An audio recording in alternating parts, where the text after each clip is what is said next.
red side sa meta na to.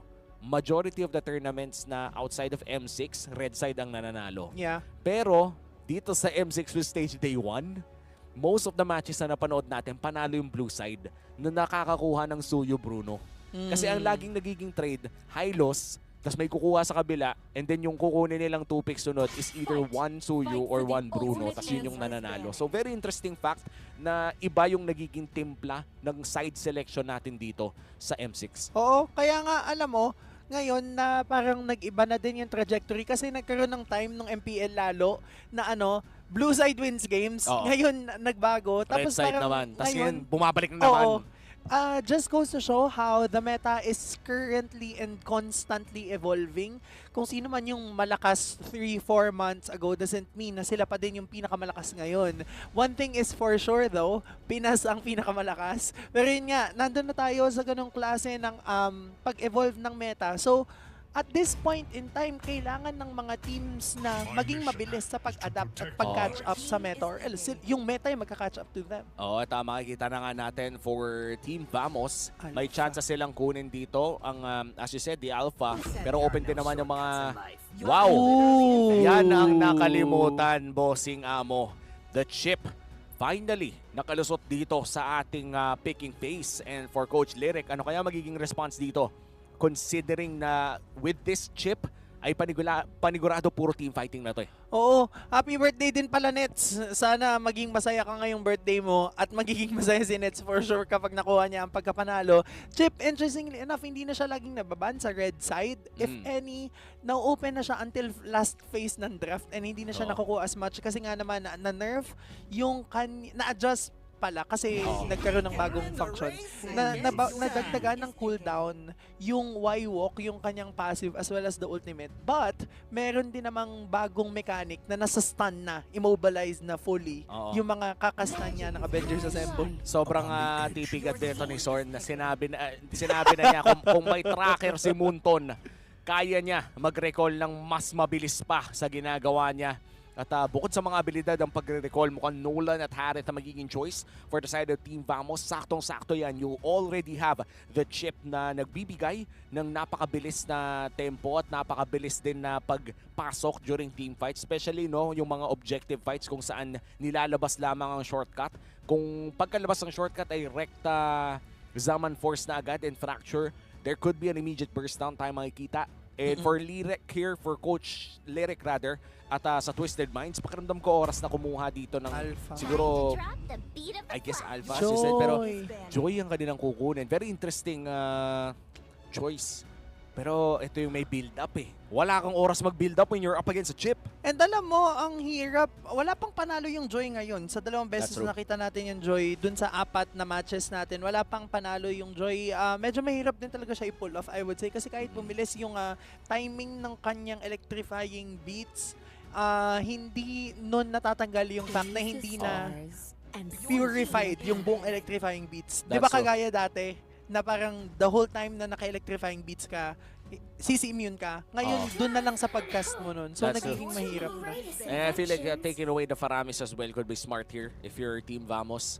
Mahilig mag-Faramis ang Twisted Minds based sa mga data nga na nakalap ng ating mga researchers. Yes. And taking away the Faramis is definitely really good, especially naka-chip ka.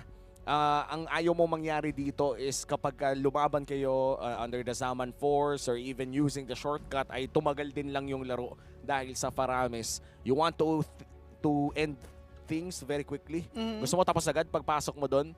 Kaya naman isa pang setter ang kailangan dito ng Team Vamos, specifically in the XP lane. Maybe this time around makakita na tayo ng Edith or maybe even a Ruby or an Arlot dahil same din lang naman parang luwi sa Rome ang isang chip. Oo. Same concept. Although yun nga, nandun na nga tayo sa usapan na dumagdag yung time ng kanyang cooldown. But still, same yung concept eh. Ang hirap kapag nasa side lanes ka, na malapit ka dun sa beacon. Beacon po by the way, yung 1, 2, 3, 4 sa chip. Kung nag-chip man kayo, beacon yung tawag dun. Mahirap kapag... Mahirap mag-side, basically. Mahirap mag-assassin kapag may chip kasi laging may threat na makakapag-respond yung buong kupunan agad. Yeah, and ang problema kasi noon, right after using the beacon, after makarekta nga sa'yo, ay pwede pa niyang tawagin kanyang mga tropa. Yes. Kaya naman with this chip na isa nga sa mga naging signature pickup na ng Team Vamos, mukhang delikado ang lagay ng Twisted Minds dito. Tandaan natin yung chip, parang binigay ito ng sadya ni Coach Lyric. Yep. Dito na natin makikita bakit mo binigay yung chip. Ano kaya ang magiging preparation ng Twisted Minds? They're gonna get the Aurora. Historically speaking, this is a good pick against the chip. At least kapag lumabas sila at nagmadali masyado ang Team Vamos ay may Frigid Glacier na mag-aabang. But then again, we have seen this Aurora falter sa isang Luoyi na same din lang ang pacing. So depende na rin ito sa gumagamit if you are Twisted Minds. Sinisip ko if Vex sana or mag-iisa pa silang isa pang mid laner na malakas yung control. Wala na yung Eve. Open ang Eve. Pwede silang mag-Eve. Tapos pwede silang kumuha ng mga hero na malakas yung... Ayan na nga. Huh. This is going to be most likely either an Edith or a Khalid mid. Pero I would suspect na baka Edith mid to.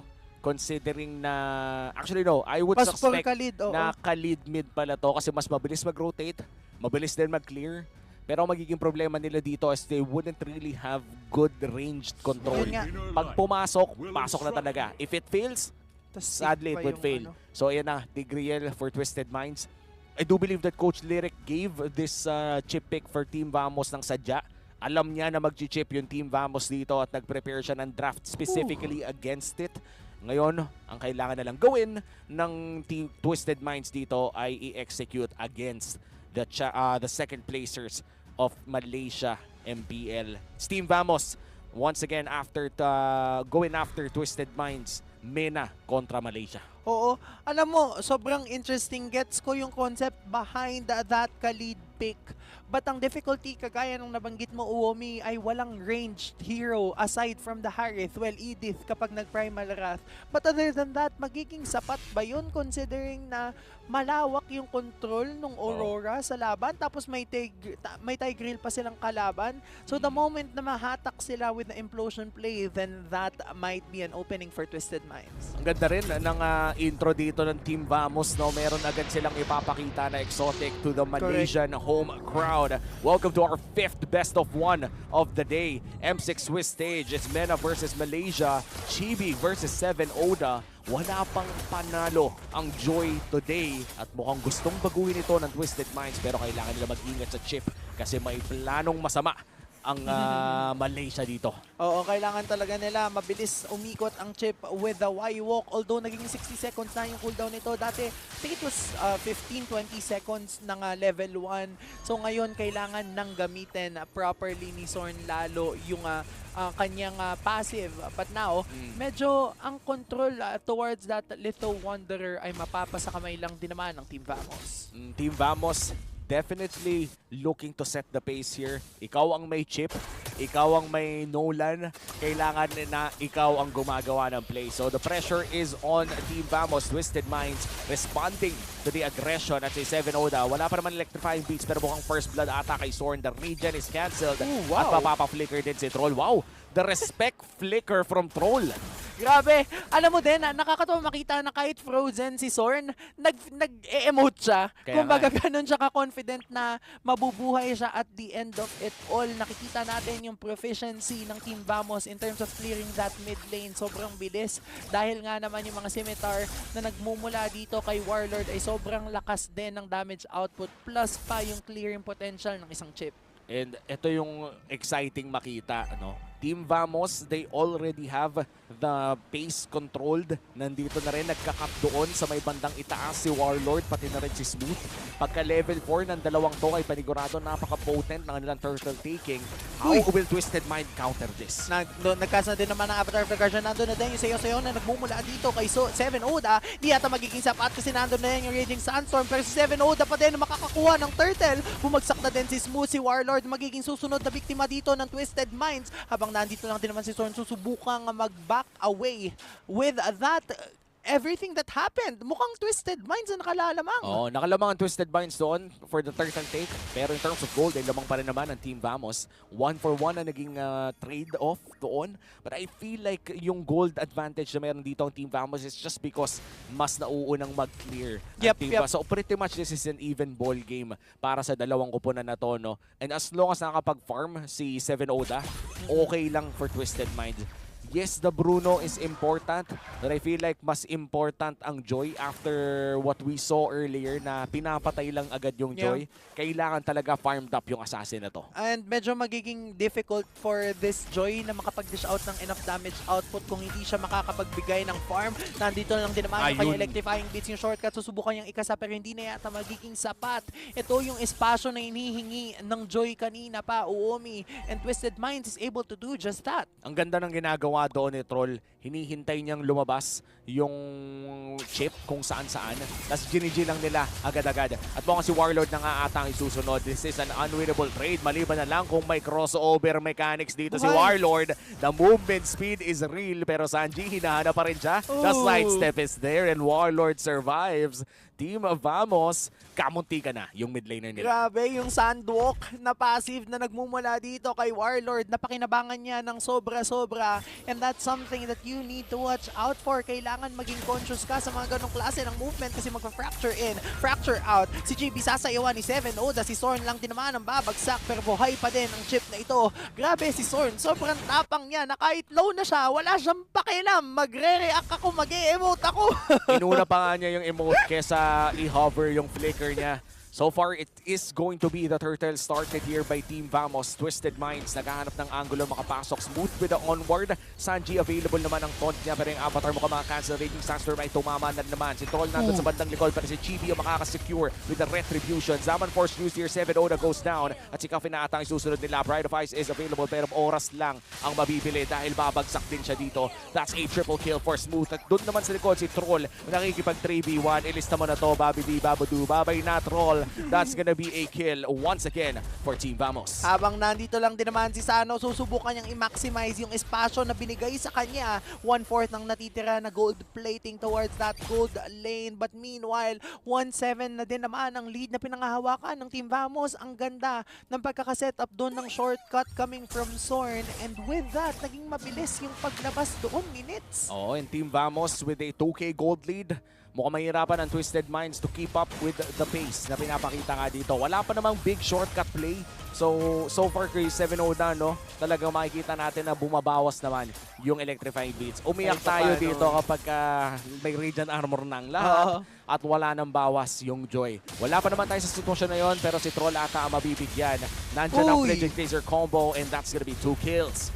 Wait lang, isa lang, si Warlord makatakas pa. Susubukan na namang mabuhay ni Warlord with the Sandwalk. Si Sanji nahabol na naman siya. 7 Oda na andito lang din against the Edith. And ito yung sinasabi natin, Uomi, kanina, maganda yung possible layering of skills but a solo kill coming from Nets. Happy birthday to you, Nets! Kasi sobrang happy ng ginagawa mo. Untouched yung Harith na nagmumula dito kay Nets. Yan ang pinakamalupit na kasalanan na pwede mong gawin kapag gold laner ka. Magpa-solo kill. Magpa-solo kill. Mangyari na ang lahat, huwag ka lang mamatay mag-isa. And so far for Twisted Minds, mukhang naging makasalanan si Saano. At si Nets ay napakatapang sa ilalim ng Zaman Force, popping the Revitalize as well. Warlord looking for 7 Oda.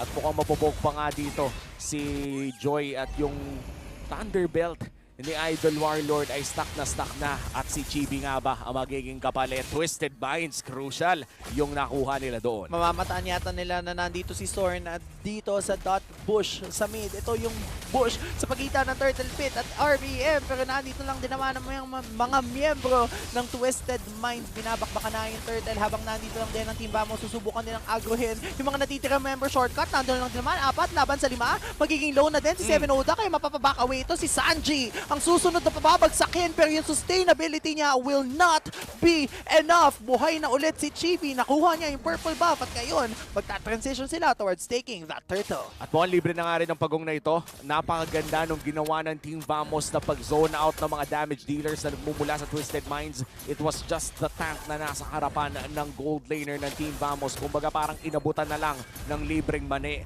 And that's gonna be the Turtles lane once again for Team Vamos. The second turtle of the game para sa kanila in the last turtle at during this match. 8 minutes pa naman kung sakaling pinatagal nila ay kaya sana mag-lord yon. At sadly, mukhang turtle pa rin ang trip nila.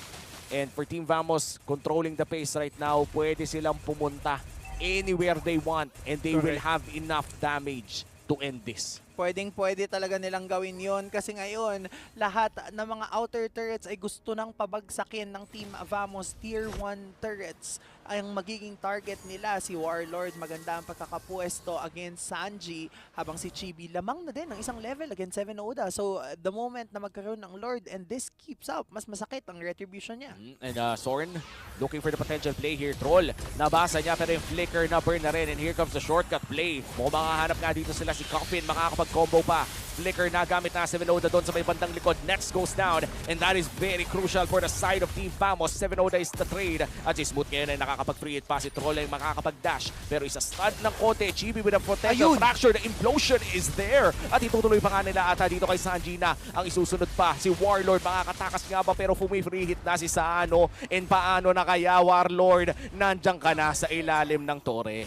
Grabe! Yung ginawa dito ng Team Vamos ay it came biting them back. Nakita natin, sinubukan nilang mag-setup ng play with that shortcut. Maganda yata sana yung pagkaka-setup ng play na yun. It just so happens na na-pick off si Nets dito nitong si 7 Oda, which means wala na silang primary damage dealer.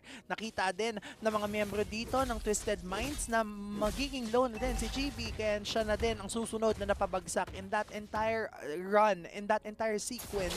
Nakita ng Twisted Minds yung possibility na gagawin yun ng Team Vamos. It's as if inaabangan lang talaga nila na magpakita dito itong si JB tapos tsaka ikakas yung implosion. Napakaganda no yung ginawa ni 7 Oda. Nahanap niya si Nets. Oo.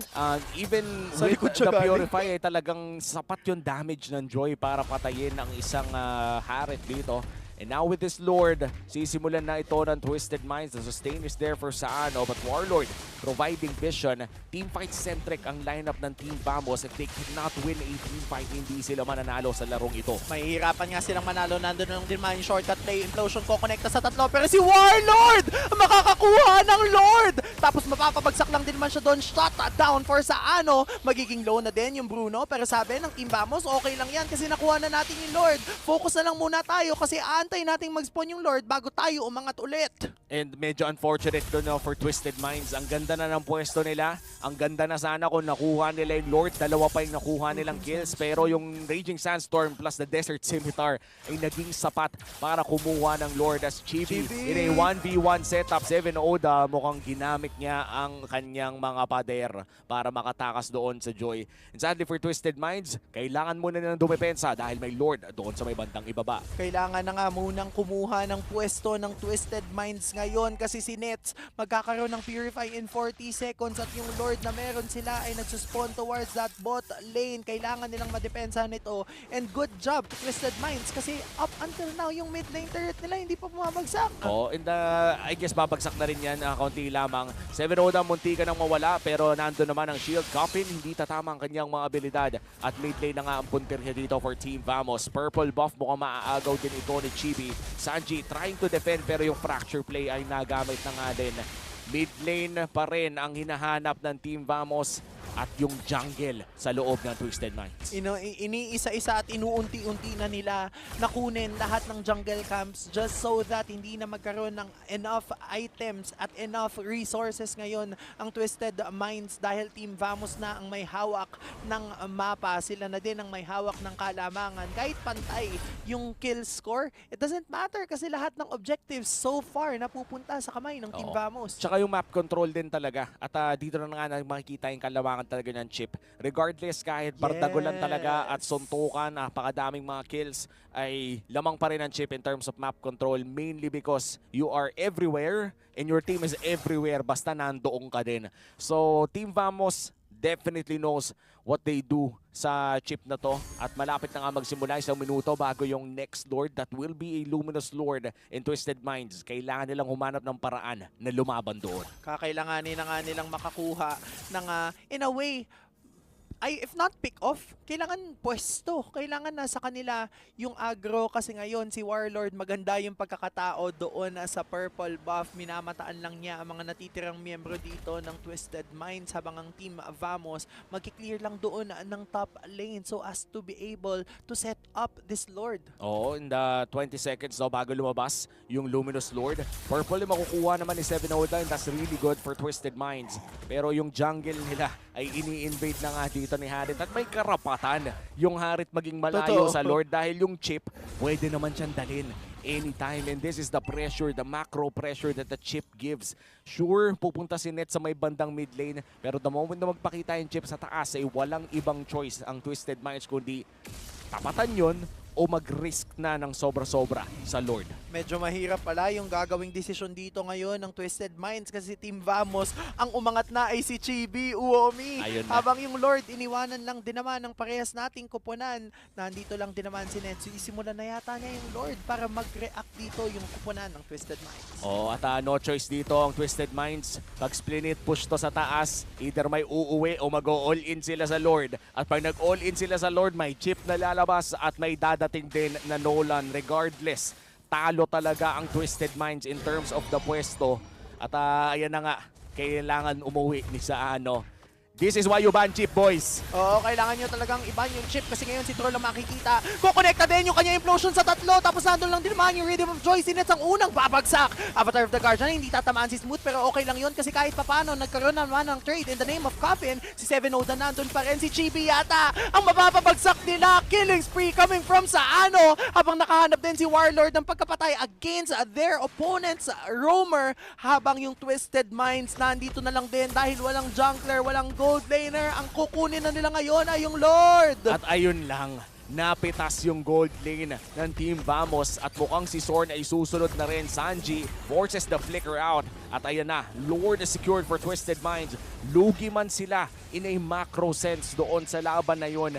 The fact na nahanap nila yung gold laner ng Bilis. side ng Team Vamos at napakabilis nilang na-burst ay it defies all logic. Alam mo naman, kapag napitas talaga yung gold laner mo, in this current meta, ay sure naman talo ka na. Si 7 Oda, kanina pa niyang nakikita si Nets, yung dalawang deaths si Nets, kay 7 Oda lang galing yun. Kaya nakakatakot yun for Nets kasi syempre, if you are Harith, hindi ka naman talaga magbibuild ng defense item, di ba? And honestly speaking, pakiramdam ko oras na para mag-Winter's Crown. Yun na lang. If you're the Harith. Kasi ikaw na lang talaga yung pinupuntaan ni 7 Oda. And looking at the entire composition of Team Vamos, meron naman silang paraan na pigilan si 7 Oda. Kaso kahit gaano kadaming crowd control ang meron ka, kung maiiwasan naman ito ng Joy user, doon na pumapasok yung oo, magaling yung Team Vamos, pero magaling din lang talaga yung Joy. Oo, magaling na nga din kasi yung Avatar of the Guardian nandun lang din naman, walang kukonektahan. Nandito din si Nets, may magbaback away doon sa kanila, pero yung Raging Sandstorm, tapos nandito na yung backup from that shortcut. Si Sanong magiging biktima, pero makakapag-free hit pa din to, tapos may revitalize na nagmumula. Si 7 Oda nandito na rin. Si Chibi hinahabol ni 7 Oda, pero si Zorn ang magiging biktima. Si Warlord susubukan depensahan yung Lord. Wala na si Nets, wala na si Zorn. Tatlo, laban sa tatlo. Pero yung control ng mapa nasa Twisted Minds na. Ang ganda ng ginawa ng Twisted Minds doon. They did yung responsibilidad muna. Sige, mag-def muna tayo dyan para hindi naman matapos yung laro.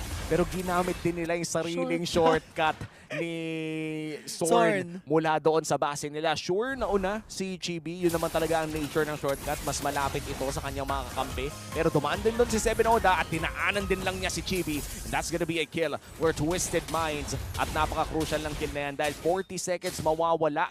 That would mean na yung buong rotations ng buffs ng side ng Team Vamos ay kakalbuhin ng Twisted Minds. And shoutout muli sa'yo, Eri Niman, hindi kita makakalimutan. At ito na, sa may bandang mid lane and bottom lane. Diyan ang push ng Twisted Minds. Umaabante na at umaarangkada ang Twisted Minds. Gugustuhin na lata nilang maamoy ang kanilang pagkapanalo kasi si Seven Oda nandito na sumayaw with the rhythm of joy habang si Smooth dinedepensahan pa din ng marangal at matatag ang kanilang bottom lane habang si Sanji magbaback na rin kasi sabi nila, disiplina muna, 20 seconds na lang bago mag-spawn yung susunod na Lord. At nakita pa nga ni Chibi na inagaw ang kanyang orange buff. Walang buff na papasok si Chibi sa second Lord natin. Kung hihintayin ng bahagya ng Twisted Minds, they could wait for the Evolved Lord to start. In fact, meron silang karapatan na patagalin ito. Maliban na lang yung bot lane, no? Kailangan lang nilang siguro trim nyo lang ng konti yung minions dito sa may bandang baba para magkaroon kayo ng karagdagan na oras. Pero mas marami kasing minions sa papunta sa Team Vamos eh. So, controlled ng Twisted Minds ang Lord na to basta pushing yung sa may baba na nagawa naman nila. Sobrang cut na nga yung ginawa nila eh. Sinagad na. Hindi na burst fade yan niya. B-cut na yan. At nandun nga sa may bandang likod, dalawa yung na-knock up at mukhang yung Frigid Glacier ay pampos lamang yung Raging Sandstorm ay hindi na sapat and looks like it's going to be the Lord call for Twisted Minds. Oo, sasabihin ng Twisted Minds, magpo-focus na lang muna kami sa Lord. Hindi nila nakikita kung nasaan si Chibi habang si Smooth ang susunod na susubukan pabagsakin. Nandun lang din naman yung damage output coming from that fracture play. Si Net sinusubukan pabagsakin si Seven Oda pero makikita ni Sanji si Smooth kaya naman bang! Siya talaga ang unang babagsak. Sano versus Nets pero mas masakit ang bola kaysa sa bolang kristal. Si Chibi na lang din ang magiging low kaya naman yung Rose Gold Meteor mapoprok. Kumpleto pa ang mga miyembro ng Twisted Minds kaya ngayon wala nang Lord. Ayaw na namin mag-Lord kasi 7 seconds na lang bago lumabas dito itong si Warlord.